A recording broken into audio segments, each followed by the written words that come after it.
안녕하세요. 문근사입니다. 오늘은 MIT 공대의 복잡계 물리학자인 세자르 히달고 교수의 정보의 진화라는 책을 주제로 이야기를 나눠보겠습니다. 우주를 구성하고 있는 요소를 크게 세 가지로 구분하여 보면 에너지와 물질, 그리고 정보로 나눌 수 있습니다. 과학자들은 우리 눈에는 보이지 않지만 우주 공간을 가득 채우고 있는 암흑 에너지가 존재한다고 생각하고 있습니다. 그리고 밤하늘을 쳐다보면 빛나는 별들이 있습니다.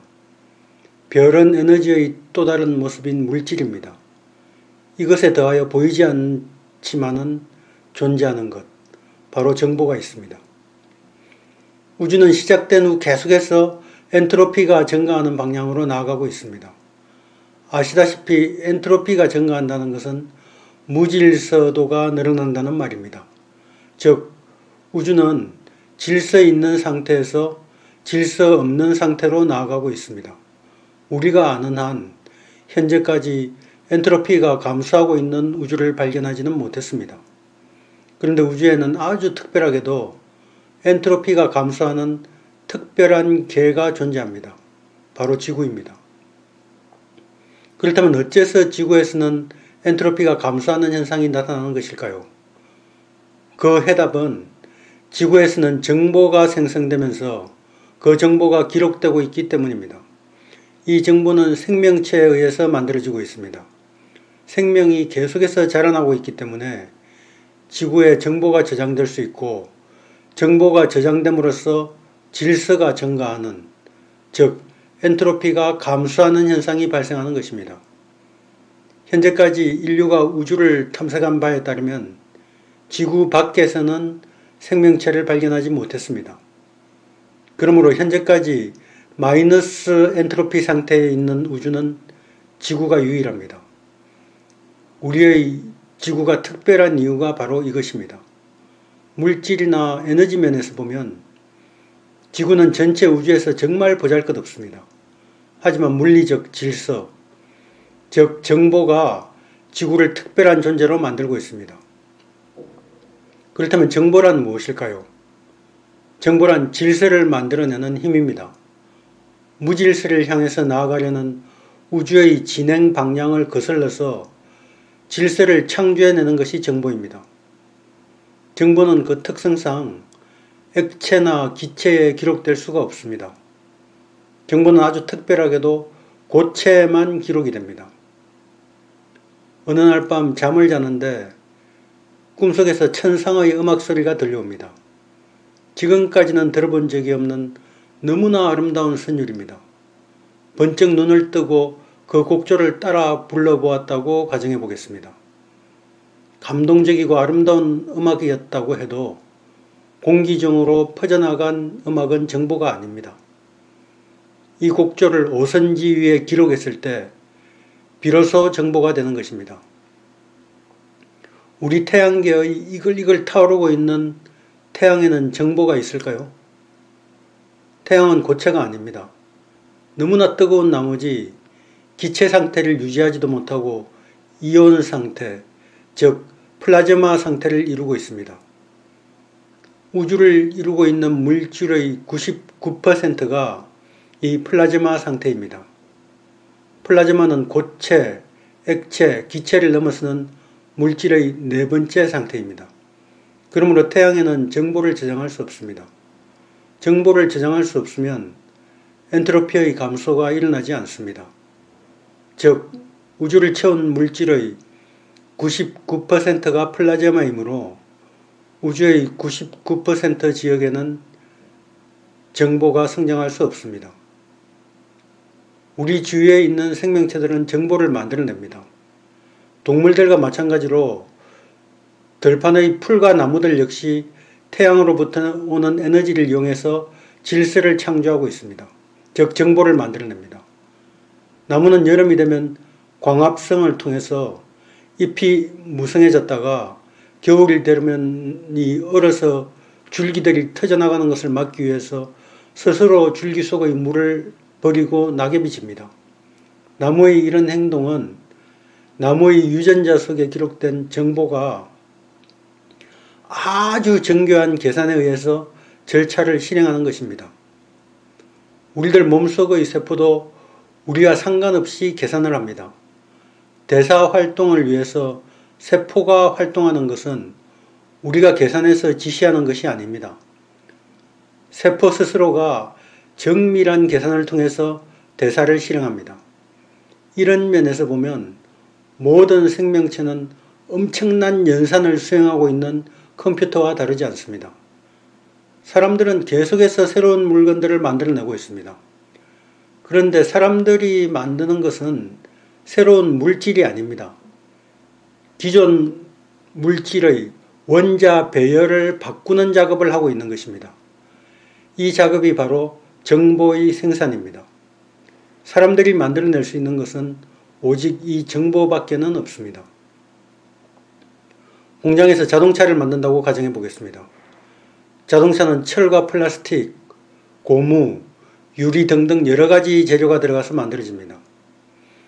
그런데 이 재료 중에 인간이 만들어낸 물질은 아무것도 없습니다. 자연 속에 존재하지 않던 새로운 철이나 고무를 만들어낸 것이 아닙니다. 단지 자연 상태에 존재하던 이런 물질들의 배열을 바꾼 것일 뿐입니다. 이 배열을 바꾸는 방법, 그것이 바로 정보입니다. 상품의 경제적인 가치, 가격도 정보의 값이라고 할 수 있습니다. 예를 들어 지금 막 1억 원을 주고 새 차를 사서 몰고 거리에 나왔습니다. 그런데 운없게도 큰 교통사고가 나는 바람에 갑자기 폐차를 하게 되었다고 가정해 보겠습니다. 차는 많이 찌그러지고 부서졌지만 차를 만들 때 들어갔던 재료가 특별히 줄어들거나 한 것은 없습니다. 그런데 폐차를 하게 되면 1억 원이 거의 사라져 버립니다. 이때 없어진 것은 완성된 차가 가졌던 질서, 즉 정보가 사라진 것입니다. 그러므로 사람들이 만들어서 사고 파는 상품의 가격은 사실 정보의 가격이라고 할 수 있습니다. 이 정보를 사람들의 네트워크 안에 축적하기 위해서는 지식과 노하우가 필요합니다. 지식과 노하우는 언뜻 같은 말 같지만 차이가 있습니다. 지식은 물질과 사람, 사람과 사람, 물질과 물질 등 이런 객체들 사이의 상호관계나 연결고리에 관한 정보입니다. 지식은 우리가 어떤 일을 해보지 않아도 그 결과를 유추할 수 있게 해줍니다. 예를 들어서 담배를 피우면 폐암에 걸릴 확률이 높아진다 라는 것은 지식입니다. 정말 폐암이 생기는지 알아보기 위해서 직접 담배를 피우지 않더라도 알 수 있는 것입니다. 노하우는 지식과는 다릅니다. 여기서 말하는 노하우는 우리가 통상적으로 말하는 뜻인 산업기밀이나 자신만이 알고 있는 비밀스러운 지식을 이야기하는 것이 아닙니다. 노하우는 행동을 수행하는 능력을 일컫는 것입니다. 운전을 예로 들어 보겠습니다. 운전연습 교본을 달달 외우는 것은 지식입니다. 그런데 아무리 교본을 익혀도 실제 도로에서 운전을 할 수는 없습니다. 도로주행 연수를 받아서 핸들을 손에 잡고 차가 어떻게 움직이는지를 몸에 익혀야 합니다.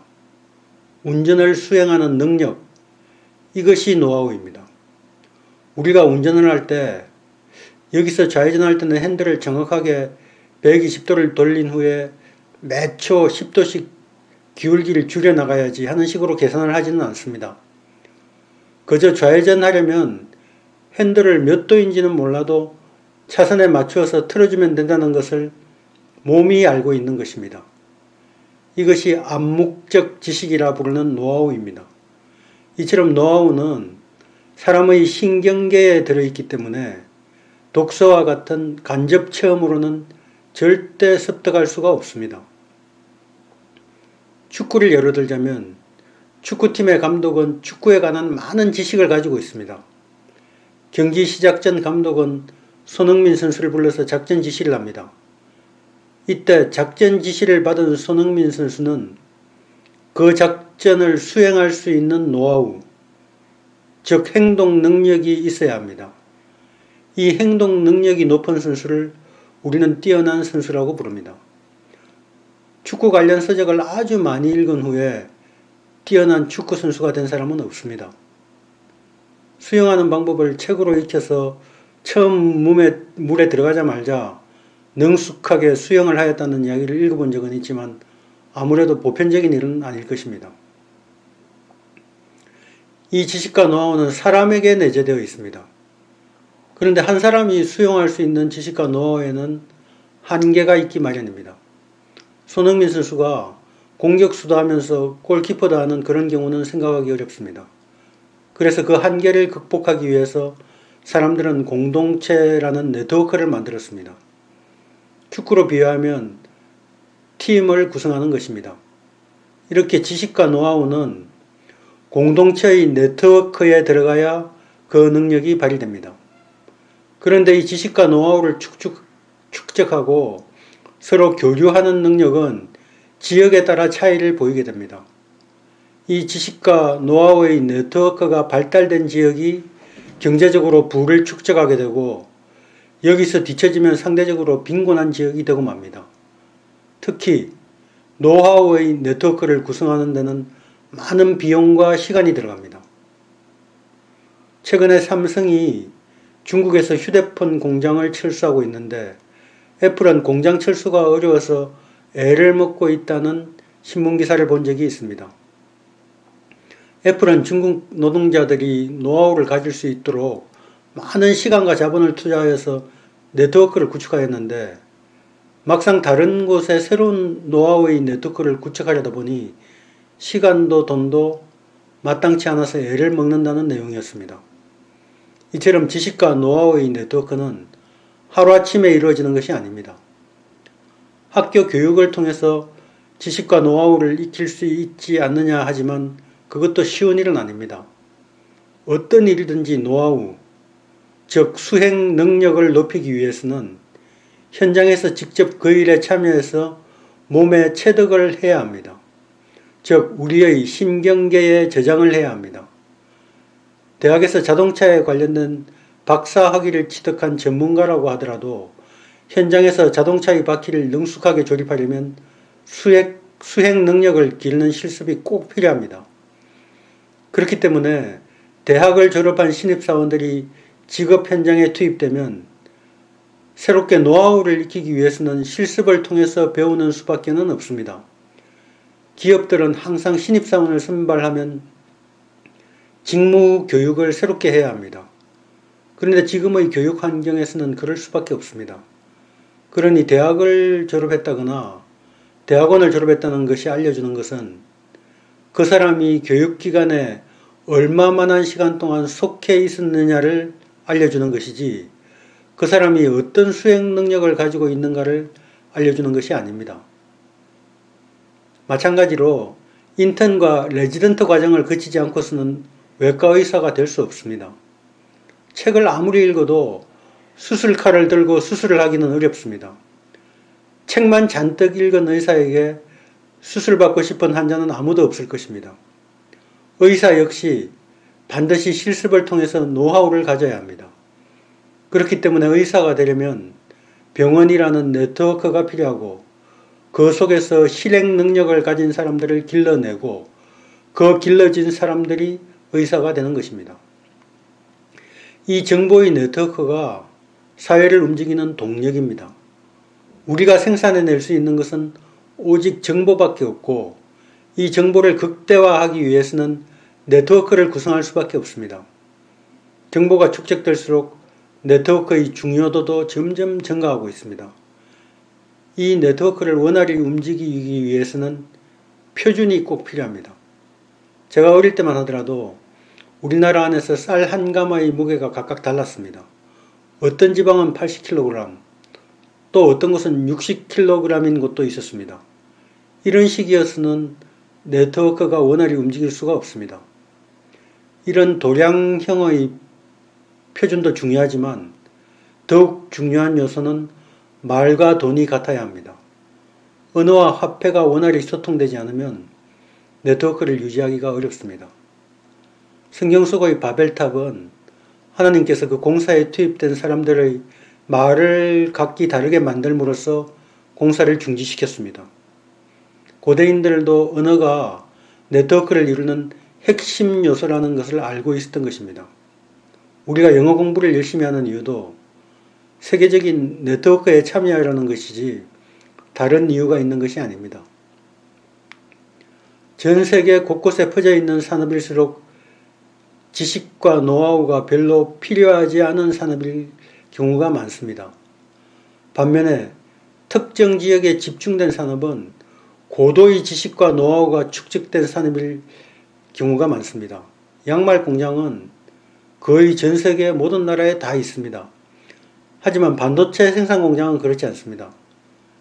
지금 당장 아주 싼 임금으로 노동자를 고용할 수 있는 낙후된 지역에 최신식 반도체 공장을 증설하지 않는 이유는 그 지역의 지식과 노하우의 네트워크, 즉 고도로 숙련된 지식과 노하우를 갖춘 노동자가 없기 때문입니다. 그러므로 우리나라도 계속적인 경제성장이라는 목표를 달성하기 위해서는 지식과 노하우를 갖춘 네트워크를 폭넓게 구축하는 것이 꼭 필요합니다. 단순히 대학에서 지식을 쌓는 것만으로는 노하우의 네트워크를 구축할 수가 없습니다. 각 대학마다 기업과 협력하여서 연구개발실을 설치하고 또 연구개발 투자를 통하여 많은 학생들이 직접 연구개발 분야에서 노하우를 습득하게 해야 합니다. 각 분야에서 고도의 숙련된 노하우를 가진 인력 네트워크를 구축하는 길, 이 길이 현재 우리가 처한 여러가지 경제적, 사회적 문제를 해결할 수 있는 진정한 대책이라고 하겠습니다. 오늘은 우주 안에서도 지구에 집중된 정보에 대해서 이야기해 봤습니다. 구독과 좋아요 부탁드리면서 이만 마치겠습니다. 감사합니다. 다음 시간에 뵙겠습니다.